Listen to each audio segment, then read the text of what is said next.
ఫోటోలన్నీ అమ్మాయి తీసుకుంది. పోనీ ఎవరికి తెలియదా?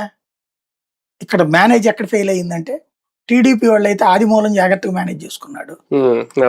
తర్వాత నజీర్ జాగ్రత్తగా మేనేజ్ చేసుకున్నాడు. పార్టీ వెనక నుండి సపోర్ట్ చేసింది, జాగ్రత్తగా సెటిల్ చేసుకున్నాడు. ఇక్కడ అట్లా సెటిల్ చేసుకోవడం జాతకాల. అది మరి లోపం పార్టీదే. ఎందుకంటే ఆయన ఎవరో తాళ్ళూరు రాము చూశాడట, ప్లస్ నానాజీనో తాతాజీనో సంథింగ్ ఆయన చూశాడట. ఇద్దరు ఫోన్ లో మాట్లాడి కూడా అమ్మాయి పెడుతుంది.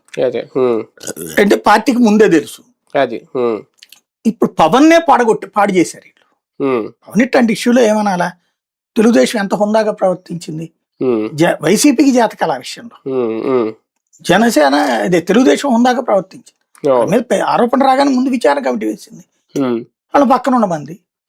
ఆ తర్వాత కేసు క్లోజ్ అయ్యేటట్టు చేసుకుంది. వాళ్ళు యథావిధిగా పనిచేస్తున్నారు. ఇక్కడ వీళ్ళకి ఎందుకు వచ్చింది అది? ఎందుకు జాత కాలేదు? ఇది కూడా చేస్తే ఆయన హుందాతాన్ని నిలబడే.